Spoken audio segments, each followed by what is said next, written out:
ፕሮፋይልን ቀይረ ጥቁር የምታደርግ ጨለማ ውስጥ የምትቀመጥ ከሆነ ምኑን አገልጋይ ሆንክ ወንድም አለ? ገና እኮ ብዙ ይመጣል። ገና አንገታችን ላይ እኮ ሰይፍ ይቀመጣል። ገና እኮ ብዙ መከራ ይጠብቀናል እኮ። በዛ ሁሉ እንደነ ጳውሎስ እኮ እየሳቅን ነው ወደ እስር ቤት መግባት ያለብን። ገና እኮ መታሰር አለ። ገና እኮ ስለዘመርክ ክርስቶስን ስለሰበክ ቤተክርስቲያን ስላልክ እኮ ገና አንገት ላይ ሰይፍ ይመጣል። ገና እስር ቤት እጅ ታስሮ እኮ እስር ቤት ትገባል። እንደነ ሲላስ እንደነ ጳውሎስ ደስ እያለ መዘመር ነው። ደስ እያለ አገልግሎትም ልብህን ማጽናት ነው። ስለዚህ ልብህን አጽና። በጊዜውም ያለ ጊዜውም ጽና። በጊዜውም ያለ ጊዜውም ዘምር። እኔ ተነስቼ በስቱዲዮ ብዬ በከለክልህ ቤተ መዘመር ማን ይከለክላል? እግዚአብሔር ማገልግል ማን ይከለክላል? ማንም አይከለክልም። ስለዚህ ይህን ያዝ። የመጨረሻው ኮሚቴዎቹ አሉህን ቅድም እንደሰማሁት ኮሚቴዎቹ ምን ታረግ መሰለ? ኮሚቴውን ይዘህ አባቶችን በትህትና ዝቅ ብለህ ለምን 1 ዓመት አይራዘምም? ቤተክርስቲያን ትበልጣለች። ልጆች ነን። ተጠሪነታችን ለቤተክርስቲያን ነው። ቤተክርስቲያን ነገ ትከብርበታለህ። ባይዘወይ በሱ ወንድሜ ነገ በጣም ትከብርበታለህ። በመታገስ ትሁት በመሆን አባቶችን በማዳመጥ በእርጋታ በትህትና ቤተክርስቲያን ትክበር ትድመቅ። የኔ ገንዘብ ማጥፋት፣ የኔ እድሜ ማጥፋት፣ የኔ ጊዜ ማባከን ሲሆን የቤተክርስቲያን ክብር ይበልጣል። አየህ፣ እንዲሁም እንዲህ ስትመሰክላት እኮ ደስ ይላል።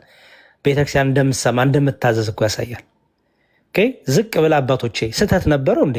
ለምን 1 ቀን ለምን 1 ሰዓት አይቀረውም መዝሙሩ ሊመረቅ? የሆነ አባት የሆነ ስህተት አግኝቶብህ ከሆነ ከመዝሙሩ ከዜማው ከግጥሙ ሌላው አሳልፎት ሳያስተውለው የሆነ አባት ግን አግኝቶልህ ከሆነ ልትደሰት ነው የሚገባ ወንድም አለ። ለምን ሊመረቅ 1 ሰዓት አይቀረውም? የሆነ አባት የሆነ ነገር አግኝቶ ከሆነ ልብን ክፍት አድርገህ ወይኔ አባቴ ይሄን አላስተውለው እንዲያው እግዚአብሔር ይስጥልኝ ብለህ እንዲያውም የምትማርበት የምትከብርበት ለነገው ደግሞ በጣም በጣም ብዙ ነገሮች የምታጠራበት ይሆናል ማለት ነው። ስለዚህ 1 ቀን ስለቀረው ባነሩ ስለተሰራ እሱ እንዳታስበው፣ እሱ ምንም እንዳታስበው። ይሄ ሁሉ ተሰርቶ አባቶች ልበልህና ለምሳሌ ወንድም አለም ዩሊን ተይዟቸው ዝም አሉክ።